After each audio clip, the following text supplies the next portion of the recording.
皆さんこんにちは and welcome to Shogo's podcast. So today everyone, I'd like to talk a little bit about my principles, I guess you could say my philosophies towards leadership. I think I talked a little bit about leadership in one of my past podcasts too, but especially recently, you guys probably know that we welcomed a new team member called Tomoko this September last month. She is my best friend from university. We've known each other for how many years now? Almost about 8, 9 years now, actually. We've been very good friends ever since. But just having one more person in the team now, we're a team of 4 now, including Kazu, Harumi, and I.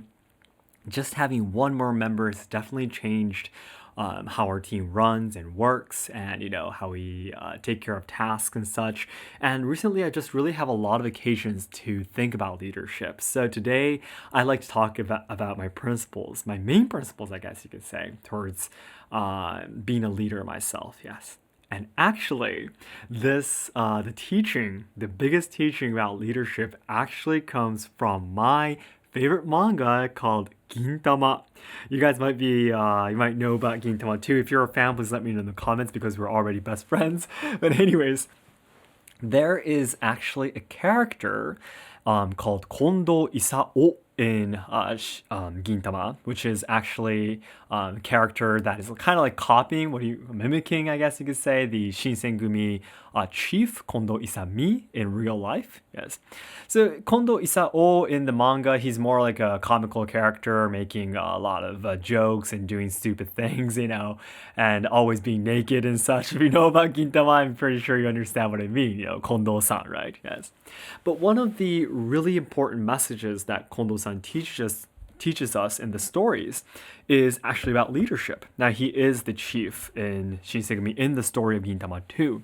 And one of his, the quotes, I guess you could say, that he left that I really love is, in Japanese, it is, 大将の冠はてめえの頭の上にあるんじゃねえ。みんなの理想の上にあるもんだ is the Japanese phrase. Now this means, let me try my best to translate this into English. So it means something like the crown of a leader is not on the top of your head, but it's on the top of everyone's ideals. Yes, if that makes sense. Yeah. So it rests on top of everyone's ideals. So what it's trying to say is that a person, you, like in this example, like me, for example, I am not the leader. The leader of this team, Let's Ask Shogo, is not me, but everyone's ideals. Yes. What does Kondo-san mean by ideals is what everyone expects a leader to be like. Yes. So it might be hardworking, it might be a person who is able to decide things quickly, and so on and so forth. This is the true leader of a group or a team, yes. And the person who is named a leader, in this case me, is a person who needs to live up to everyone's ideals in order to be called a leader, yes. So I think that a lot of people misunderstand that the title, the name that you're given, a leader, captain, whatever it is, you tend to misunderstand that once you're given the title, you're like wearing that cloth, And you're like, now I'm the leader, you guys get to obey me or whatever, be bossier, things like that. But no, you are basically being worn by the ideals. Does that make sense? Yes. You are just fitting into the place of the crown. Yes. You are not the person wearing the crown. Yes. Does that make sense? Yes. So this is like the basic fundamental beliefs I have towards being a leader. Yes. So whenever I think what should I do to, keep this team together, for everyone to work together, I always think to myself, am I a good leader? Yes. And when I think of how to be a good leader, I always tell myself, what is everyone's ideals? What does everyone expect a leader to be like, or who that leader should be, there's characteristics or anything. What do they expect? And I need to be that person for everyone. Yes.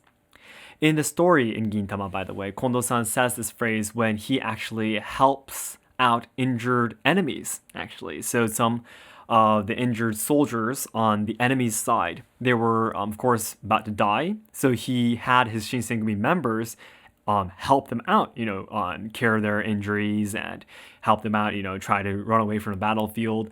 And the enemy leader was like, why the heck are you doing this? We were just fighting you. Yes. And then Kondo-san says, when do you know when a leader dies? Basically, he says, a leader dies. The leader dies when it's not when his life ends. You can also die as a leader when you don't live up to everyone's ideals anymore. Yes. So he says that if I don't help those people who are hurt on the battlefield, regardless of them being enemies or not, if I don't help them out, I will die as a leader. Because it means that I'm not living up to everyone's expectations, everyone's ideals of what a leader is. It means that I'm taking off the crown. Yes. So I just really, really love this episode of Gintama, and it's actually something that I still believe in too. Yes. So anyways, I'm not like having a really hard time, trying to run my team or anything. All my members are great. They're awesome. But I just always feel that I really want to be a better leader for them, so that everyone can have a happier life, enjoy their own jobs and such. And so recently I was thinking about these things, and I just wanted to also talk a little about Gintama and tell you that it, of course, has a lot of comedy parts. It's very comical. It's fun, just simply fun to read or watch anime, and such. But there's actually a lot of things that you can learn from Gintama too. So I just wanted to share this episode with you today. Okay. So everyone, if you have any of your own principles or philosophies towards being a leader, or if there's anything that you've heard before, it'd be great if you can let me know. Please share your opinions or experiences with me. Yes. And as I always say, the ultimate goal of my life is to make all Japan lovers' dreams come true. So I know, exchanging DMs with everyone and talking with everyone through the comments, I know there are a lot of people who love Japanese culture, who are studying Japanese language, who are hoping to come to Japan someday, and so on and so forth. But I am very afraid that Japan might not be able to provide these things in the future, make everyone's dreams come true, because, as you see my main channel, we're facing a lot of social problems, we are losing our traditional culture, and the younger generations, who are responsible for carrying on Japan and its good parts, are dying because we're facing so many social issues. So I want to dedicate my life into trying to make Japan a better place. I want to solve the social problems, I want to preserve and evolve traditional culture, and also I want to help out the younger generations. I'm thinking right now I'm thinking of trying to create businesses maybe for them to live a happier life and such. Yes, I think that'd be a really good idea. So I haven't been able to do much yet, but right now my first step towards trying to make this dream a reality is to achieve 1 million subscribers by the end of next year for my main channel. So all your likes, all your comments, all your sharings on social media, thank you so much for always helping me out. Those will help my video to be boosted to more people who have never seen my channel before. And if you'd like to even help me out even more, it'd be great if you can join my membership. I always have limited videos every week, and also I do live streams. Originally, I only did one live stream every week, but right now I actually do live streams when we do have a premiere video too. So if you're interested, I have the link inside the description box. So I hope you can check that out too. Okay? Now everyone, I'll be waiting for your comments, and thank you so much for listening to today's podcast too. Bye bye.